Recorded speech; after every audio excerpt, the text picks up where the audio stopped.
And Hey girl, hi, it's how are good you? to see you again. Yes. I wanted to talk more about like the timeline jumping thing because I'm just so fascinated by how certain elements of life have changed almost like, and it almost feels like almost an overnight thing. I won't say that is exactly like that because good things take time, but Absolutely.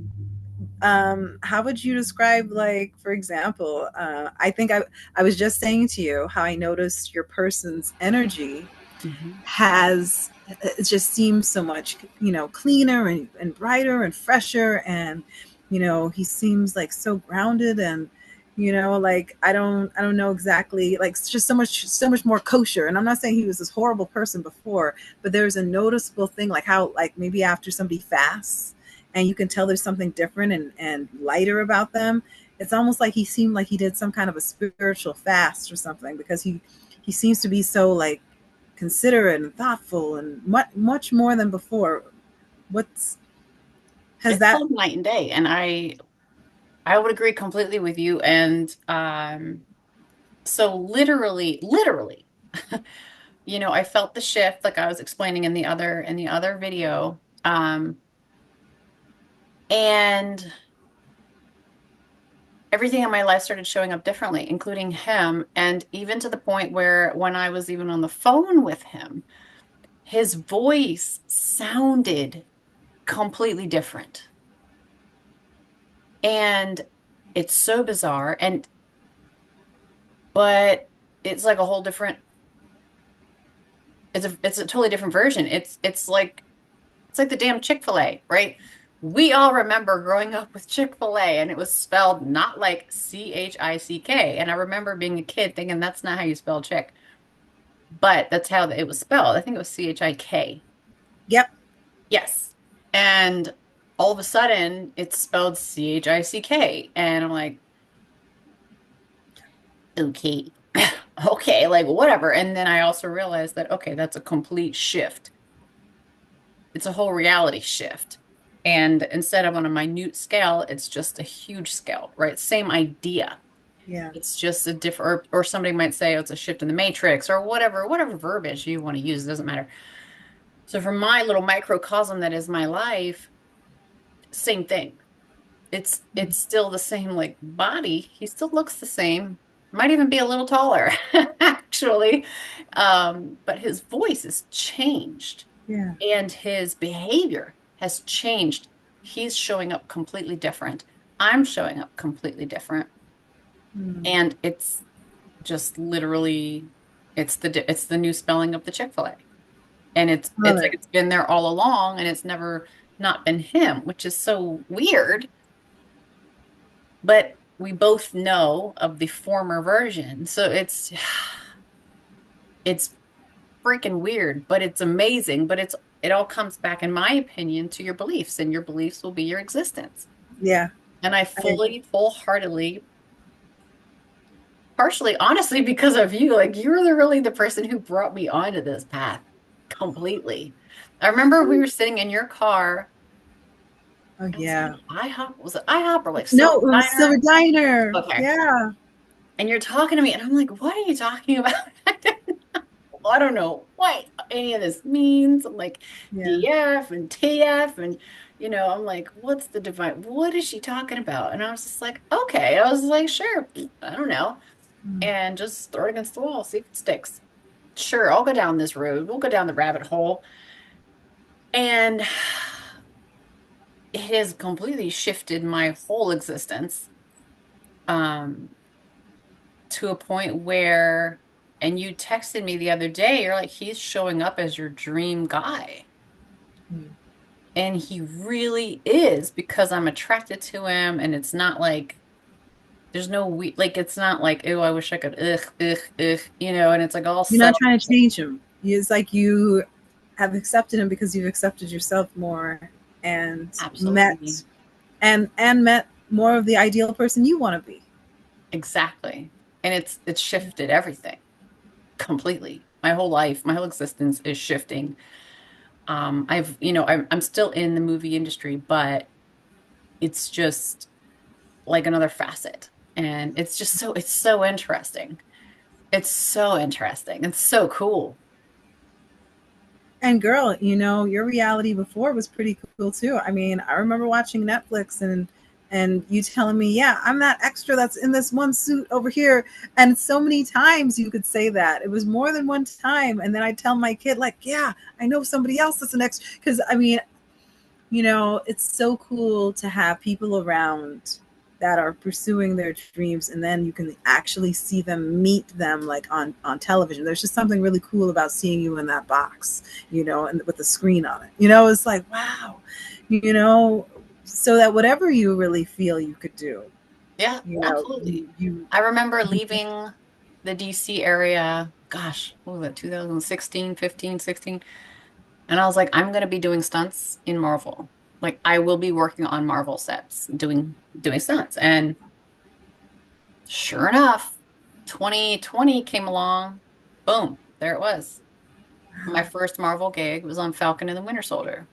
And I came in and I did stunts on the top of an 18-wheeler. And I was like, there it is. Cool. And it's so cool. check, like done, right? And therein I'm continuing, like I'm continuing my stunt career, but shifting more into like stunt coordinating and stuff like that. Obviously not, maybe not bigger projects yet, but making my way up. Because you don't want to hit the ground forever. But Yeah. yeah, like and being able to yeah. And Yeah. having my mom call me like because she's super excited and she sees, because as a stunt person, you're not typically seen, right? So our face isn't typically seen. So like she would call me. I remember she called me when she saw me on Black Adam, which is a terrible movie, but whatever. Um, and she was just so tickled because she saw my face because she went to go see it on the big screen. She went to go see it like in the I'm movie. I'm I'm gonna look at Black Adam tonight just so I can see you.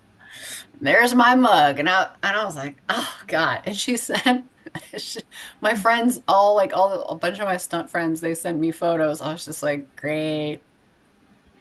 It's not a very good look, right? Because we're dressed in like 80s clothes. It was very strange, but and I'm pissed. Like we're running after these people, so it's not exactly my best look, but Cameo. It's not, yeah, it's not one that you're the most proud of, but still, no, it's you on the screen, and yeah, there's only so many people in the world that that's end true. up on That's TV. So true. that's why, I mean, because a former best friend of mine. I mean, even seeing her like appear on Criminal Minds was like, wow, it's like kind of a big deal. We see your face, we hear you speak. And I know people think, oh, it's just a small role, but it's like, but how, out of how many people in the world actually end up like you Yep. have to go through such a process to get chosen. So Yeah. that's kind of special. Not even kind of, to be chosen, Yeah. So, That's true. I never really thought about it like that because mhm. just like bodybuilding, when you're in it, everybody's in the bodybuilding industry, right? Yeah. So, and now in stunts, I'm like, everybody wants to be a stunt person. Like everybody wants to do that. There's so many people that are actors and actresses and living in LA everywhere you go. Yeah. But Oh, not you everybody's never know. great. Huh? Not everybody's great, I That's mean, true. That's true. so I think when the passion is there for anything, usually greatness seems to follow, That's true. So, That's true. yeah. But so let's go back and let's go to your quantum shift because I want to hear yours, how everything is showing up. It's just easier. I would say it's easier, and then anytime I have doubts about something, it seems like those doubts somehow miraculously get cleared through I feel like my spiritual team leading me in the opposite direction. Like, come on, no, go this way instead. It's like, no, don't follow that dog. Follow this dog. Like Right. go this way. We want you on this higher timeline. We want you to experience the lighter side of life. You've had enough of all that other stuff. You know, Now is the time for your reward. And as a Pisces person, and I don't necessarily, I'm so biblical with, zodiac, but Right. there's something in it this year that feels very auspicious. It feels like, oh, there's something in it for Pisces this year because we've been on a 14 or 15-year karmic cycle. And then that North Node shift just happened, and the last shift was 2006. And when I think about when hardships and like trials and tribulations and all kinds of stuff happened, it was around that time, or at least 2004, probably the earliest. But Right. and then I started my spiritual awakening. My very first one happened in 2007. So it was right after that shift in 2007. I woke up one day and I was like, "Oh, I need to get rid of my chemicals hair." I didn't have natural hair, and then I just had all these epiphanies about wanting to be more pure, wanting to be more natural, wanting to eat healthy, wanting to be in more divine alignment. It's just like I literally just woke up one day and felt like I'm doing it all wrong. And then I did. I mean, and then I met different people and tried out different belief systems, and then it was just a whole thing. And so I want, whoever's listening to think back to 2006, or think back to the first time you had your first spiritual awakening. Has this last 15, 14, 12 to 15 year cycle felt like it's just been mostly lessons and recalibrating and starting back at one, and always trying to have to like work towards the dream but feeling like you're never going to get there? Has it felt like that? Because it really, many times in my journey, it felt like that. And some people could say that I needed to raise my standards. It was just what was my reality was showing me was that my standards weren't going to be met. I wasn't there, there weren't many people, I met along the way besides you, and maybe one or two others, like one being a relative and a couple maybe other friends, Right. that were showing me that they were willing to meet me. Everybody else may have been passing through, so I didn't invest in them as much, or I took the lesson that they had to give in the time that they were around, because you still need time to figure people out and feel Right. them Right. Right. out. We don't just know off the bat. Sometimes we do, but typically when you do kind of like qualities that somebody has, and then you see what are they bringing to the table, it takes time to kind of figure out, okay, is this a direction I want to give my energy to? Right. And I went through so much of that where people were like, "Oh, they're half good," or when I say half good, I mean they're half aligned to what I'm trying to do. But then there's this other side of them where I'm like, I don't know. It was so much of that mix where it's like, so do I axe them because this part of them isn't so great? I mean, Right. so I think, for a lot of people, it was getting to the core of how valuable you were showing up, as well as how much you were valuing what was being shown to you, and whether it was worth hanging in there and investing in that, versus deciding, you know what, maybe my bar has raised and I don't need the presence of this other energy in this person. So I don't think that happens overnight. I think Right. that happens in stages, especially if you feel like that person's a soulmate.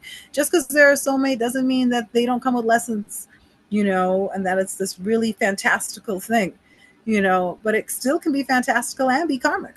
Right. You could be you could be fascinated by all the lessons and by the love that you still have, in spite of how turbulent, emotionally Mm. turbulent the experience can be. So now I feel like right now, and I'm grateful for this moment and this present, I don't feel the emotional turbulence of being so invested in somebody that was kind of invested in me, and it wasn't even so obvious that it was only kind of.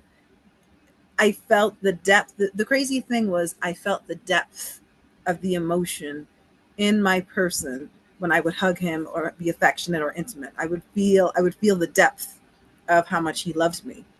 However, when it came to practical life and joining together and building and actions that would show somebody, yeah, I care about you, that wasn't really there that much. Mm. So one enigma with him was, I didn't understand why he wasn't able to open up more. It's like, you have all that love that I can feel you have, and it was almost a telepathic thing. So Yeah. it was deep. But then how come you're showing up like you're ignoring me on purpose? Or why is it not, more overt? Why are we almost seem like you're trying to still hide yourself? You've already shown me all that love you have. You can't hide now. Why was it important? I don't understand why it was important. So that was my last timeline. And I Yeah. think my lesson was that just because you have a telepathic connection, just because it feels like it could be meant to be, on the basic level, in terms of having any kind of partnership with somebody, are they showing up as a partner for real? As I don't think that's something anybody can forsake, even if they felt that they were destined, or or tied to somebody or any of Yeah. that. And it could have been years. If Right. there's that one big thing of a lack of a partnership missing, then what do you really have besides the magic, Yep. and the spiritual gifts? I mean, and trust, I was amazed. I mean, there were so many spiritual gifts. There were so many psychic things he could tell me, about me, and things that you typically wouldn't tell the other person. Hey, this is going to happen for me on this, or just kind of big things like TMI. Well, I don't know if should I say this? He knew this when we were just friends, but he knew that I was pregnant before I knew that I was pregnant. Oh, wow. Okay, so, and I share that because of the depth of relationship. So it's not like it was like I'm over here devaluing myself. It Right. was that there were so many valuable things that I'm like, I haven't seen this before, and I Right. don't know how often this comes along. Maybe I could kind of work this a little bit. Come on. I know someday you want to really, open up and be a partner. You got all this, all Yeah. these different spiritual gifts, and I mean, there was so many spiritual communications. He had mediumship, Wow. and Yeah. I witnessed that. Oh, him talking to his own Wow. guides, around me. So I mean, I don't. So I would say for me, it was complex, my last timeline, and it wasn't such an easy thing to be like, yeah, I'm gonna let this go. It was so many times I should have, though, and I did, but then I never should have showed back up again. Mm. So, and I think it was all those other things I just shared that were of value to me, that felt like they were signs that I should stay, Right. that kept me in that, and it was, I mean, it was a good 9 years. It was 9 years dealing with this person, friendship and relationship, Right. Right. Right. so friends for 3 years, and relation in and out of relationship for a good 6 years. And then, yeah. So now this new timeline, I feel like the partnership is blossoming so beautifully, and I don't know if I've never experienced that before. So, and that is special in itself, Yeah. really special. So my new timeline is showing up easier. I mean, people are volunteering to assist me as far as like navigating, moving, and living spaces, and ideas of what to do next, or what to get my hands, in. So I Hmm. appreciate that. I'm meeting more people where it's like it's more of a community feel. Okay, we all need to survive and thrive together, and I feel like I'm attracting more of that vibe and that tribe that are like, and that was also my manifestation. I wanted to be in that kind of company, as well as have the intention of helping people thrive, as well as myself, so that we don't have to be in these horrible situations where it's like, okay, I'm shuffling to figure out how am I going to birth a miracle in 2 days, Right. so yeah. Is your computer good? Yeah, it's Okay. good. Yeah, yeah. I Yours got is a good. question. This just popped up in my head because I was speaking to someone earlier and she was talking about being in a poly relationship. And so I wanted to just, I don't even know if I know what my question is. I mean, we could talk about it because I've been reflecting, because I I know a couple people, actually more than a couple people. It's been a few like friends that I've had like depth of like friendships, like deep friendships with, that have shared with me that, oh, I'm going the poly route. And it's like, oh, okay. And I mean, at first, usually I've been a little bit surprised because they were already in a monogamous situation or relationship, long term one. So it was a surprise in the beginning. And then initially, I also realized, for certain communities, as well as the evolution of men on the planet, the level of hurt, pain, disappointment I feel that they have endured from women, and trusting one woman that may have really just shattered their hearts into a million pieces, whether it be their mom or a former lover. I feel like it is mostly as a result of putting all their eggs in that basket and having it utterly destroyed, And then after that, Polly presents the idea and the lifestyle that you have less of a likelihood of getting hurt, I think is what a lot of the men are going into it thinking, that they're going to be less hurt. However, comma, other men that I've chatted with that have actually done it have said that it's emotionally hard to satisfy, as well as juggle, as well as have some kind of emotional stability when you're dealing with more than one. Because even one woman, as you and I both, I mean, being a woman, we both know, I mean, it's almost like that Joyce Meyer video where she said that there was this woman who went into this building in New York City where she could find the perfect guy. Well, she went on the Yeah. first floor. They said, "Well, this guy has a job." Then she went on the second floor. He's got a job and he's got a lot of money. Oh, Right. and then she went to the third floor. He's got a job. He's got a lot of money, and he'll make a great partner. And she just kept on going and going. And it said at the end of it all that this was proof that women are never satisfied, and that we always have a laundry list of all these things that we want in a guy, and it's not realistic. I agree. And I think maybe in the reason why a lot of men are going the poly route is perhaps along the way. I'm not saying all women, mind you, because I know I'm not one. I do a lot of self reflection. Okay, Yeah, me too. Yeah, uh, absolutely.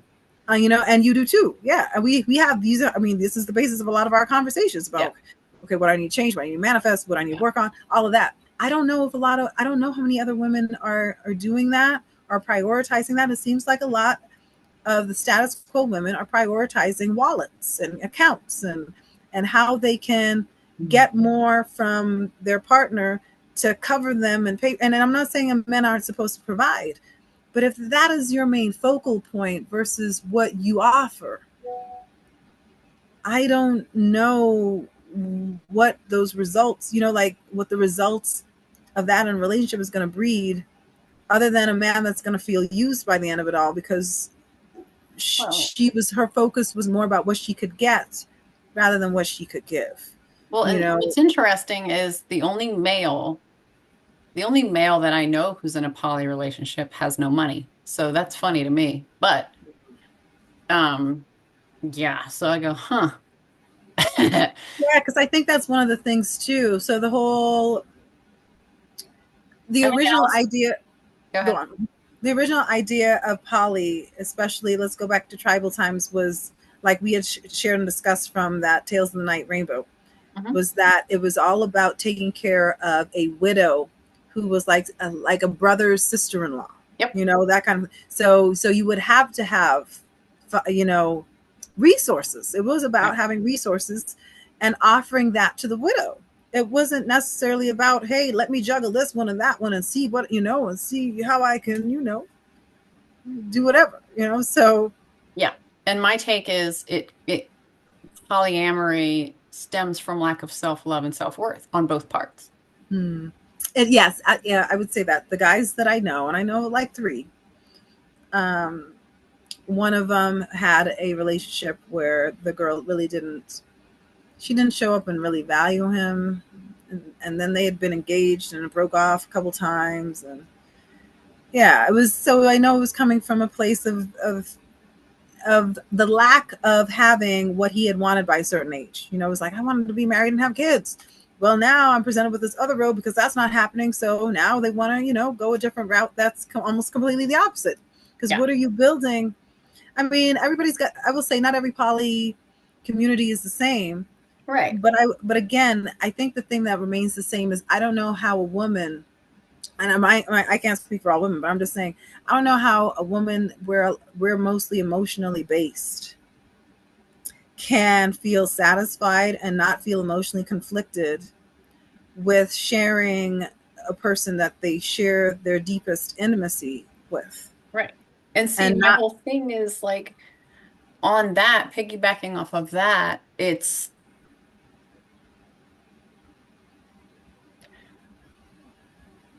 everything gets jumbled up. So energetically speaking and spiritually speaking, right? Just being intimate with one individual is going to intertwine everything. Yeah. So now you're also going to add something else to the plate and you're going to be intimate with two people, which is going to intertwine even more crap. So now you're embodying three people. So that's why, at least or more. spiritually and or more, exactly, because like also spiritually or energetically, a person who sleeps around, oh, you're like you're frozen. Oh, there you go. Yeah, That was crazy. It was like the ring. I It was like, meh. I Um, saw that. a I was person like, who this. sleeps around, yeah, don't move, is kind of like an energetic quilt. That's how I see them. And which is why it's so normal when they show up and they're all over the place. And I'm like, no wonder you're all over the place and you don't know, you feel lost and you might have different weird conflicting thoughts, emotions, and you feel like you don't know who you are. Yes, because you have many energies in and around your auric field and your body, all five bodies, essentially. Um, so for me, it's like, okay, essentially, we're supposed to be autonomous, right? We're Yeah, supposed to find everything from within that we need, period, because everything that we do need is within. All the love that we could ever find is within, the self-worth, all that stuff. Everything is within. But if that is lacking, naturally you try to fill it with crap on the outside. So when it doesn't get filled with one person, okay, well, maybe two will work or maybe four. And continuously, then you're actually going in the opposite direction and you're giving more of yourself and becoming more intertwined. And then you just end up kind of like all jumbled up. That's my take on it energetically. yeah, no, I agree. I think it can be very emotionally and intimately confusing. And I think what was discovered in a reading on poly anything was that it destroyed women's wombs. By the end of it, it destroyed the emotional body, because now you have all of these different conflicts, inner conflicts, Yeah. and all that emotional instability. And I mean, I think it probably even caused holes in auras and stuff, because if you're in that mindset and you shared your body and soul and energy and that magic, it's, I mean, sex is a ritual. You share Yeah. that magic with somebody who is Absolutely. sharing it with everybody else. And then, Exactly. is it still sacred? And I get it. A lot of men will say that it's also the utility of that they can have kids up till 90 and 100, until basically until death, you know but I mean, my argument only with that is, if you're making babies throughout time, when do you actually have the time to be there to nurture all of those babies? Yeah. To be a Because father. to actually be a father. So I think it's one thing to spread your seed, Yeah. because that's what you feel drawn to, or whatever. And then it's a whole other thing to do the rearing, and do the rearing with somebody Right. on purpose Yes, and because I committed. I feel like the first or the former would actually be complete lack of responsibility. And then you wonder, like, how does the kid grow up? Does the kid grow up to resent their dad because they never really saw him that much, or Well, yeah, because they the kid's gonna grow up not knowing the not dad? okay, right? Yeah, Yeah, having a displaced father or a lack of a father figure creates issues in both sexes. yeah, Period. So you think you're macho by just spreading your seed, and you're not actually being a parent. More than likely, I can't say not anybody.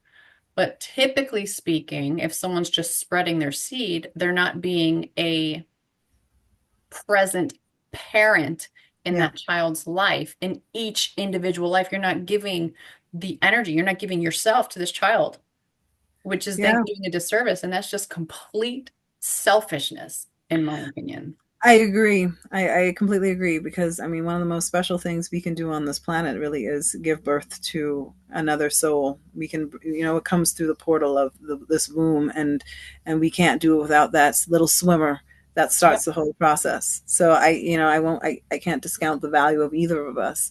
And I think, that's part of what's going on right now, is like there's these sex wars that I think may started on social media as an agenda, Hmm. and everybody's got their wounds, their mother wounds and their father wounds, and then it comes out in relationship, and it's just like, no, just heal, man. You know, that's all we need. Just heal. Everybody just need to heal. Women, men, whatever. Heal that part of yourself that feels that you need security so bad you got to suck the life out of somebody else in Yep. order to get it. You know, Yep. heal that part of yourself where you gotta down women every 2 seconds because your mom did you so dirty. You think all women done dirt because you came from her, and there's no way you can absolve yourself from the pain that she gave you as well as her giving birth to you. It's like it's a twofold thing. It's like you want to Yep. thank her, but you want to hate her too because of whatever pain and resentment, Right. and whatever hell she put you through because she didn't appreciate you. So my advice would be for anybody to find somebody really nurturing and put your eggs in that basket after you see that they are a nurturing person that's willing to meet you. Not every woman or every man is bad. Everybody just needs to heal, and everybody needs to Yeah. heal. Absolutely. So, Yes. everybody needs to heal. Yep. And some of us need to heal more than others. Some of us are very conscious of the healing that we need to do, and are also conscious of not doing more harm to others. And I think for me, I can say self-awareness, as I've grown up through the years from being a little one thing that was inside of me from when I was a little one, because I'm saying this because anybody can have self-awareness. It's just a choice that you can choose to be that person that's going to cause harm, or you can choose to be that person that's going to take steps back, leave somebody alone, move on, heal, and also attract the partner that you desire Right. and the kind of person that you want to show up as when it's time to partner up with somebody. And I think that's like, it's almost like, I'll go back to, a physical analogy. It's almost like the world always telling you, in order for you to get the body you desire, you've got to do free weights, you've got to lift weights, you got to go hard, you got to max out. And in truth, all you have to do is just That was start doing using your own body weight, and yeah. you can get pretty far with just your own body weight, especially if you're overweight. It's like It's it's so funny that you bring that up because that was what was forced on me because of getting hurt on set. It was forced on me to not do weights anymore like that because didn't have the mobility. oh It's wow. so interesting because, also God knows that I am not exactly the most malleable always. I'm pretty stubborn, especially when it comes to the bodybuilding way.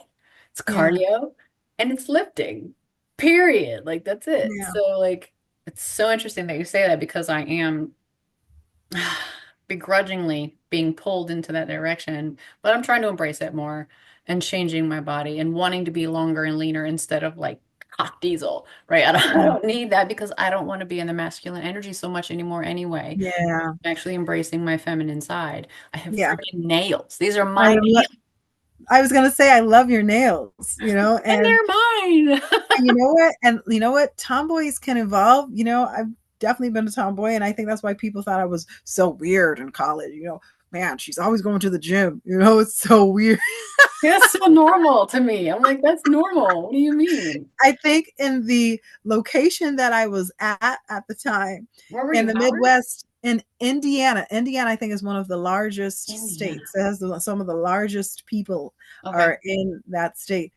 um it was seen as weird. I'm getting up early in the morning to, even in the cold, to head down to the rec center and get my workout on. But for me, it was such a therapy, and I was like, man, it only seems weird to people from the outside where they don't understand what it feels like Right, right. to be to they don't understand what it feels like to feel accomplished, to feel good, for that serotonin release, all of that.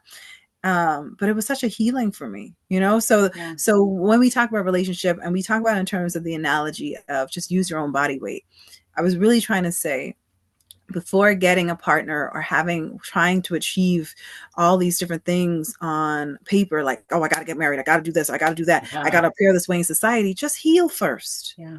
Enjoy yourself first, enjoy Mm. your freedom first, enjoy adventure, and enjoy having fantasies of what you want to do alone, enjoy having fantasies of what you want to eventually do with somebody someday, but experience it first on your own.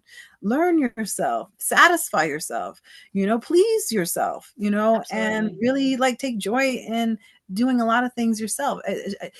I'm saying that society always wants to apply people into a situation Yeah. where you have everything that you need on your own in yourself. Absolutely. And there's just way too much celebration of, I've got to have this person, and it's just like, I think if we kind of reversed on all that, that whole sex war thing would go away, because people would be so focused on just healing themselves and being like, you know what, they would come from a place of understanding when they would see somebody else in hurt and pain and wounds, and immediately know, oh, they're wounded and I've been there Yeah. before, or they're angry because this happened to them and I feel for them. You know, a piece of your heart would go out to them, because you understand their lack of emotional stability is coming from a place of still feeling the pain of yesterday, you know, and something that Mm. really, really, really distraught them, you know, or even destroyed them. And it could have been a parent, you know, of one of these mothers or father, you know, and then that's how the wounds happen. And then we apply that to relationship, and then we get dysfunctional relationships because we aren't healing and taking it, you know, taking care of ourselves. So,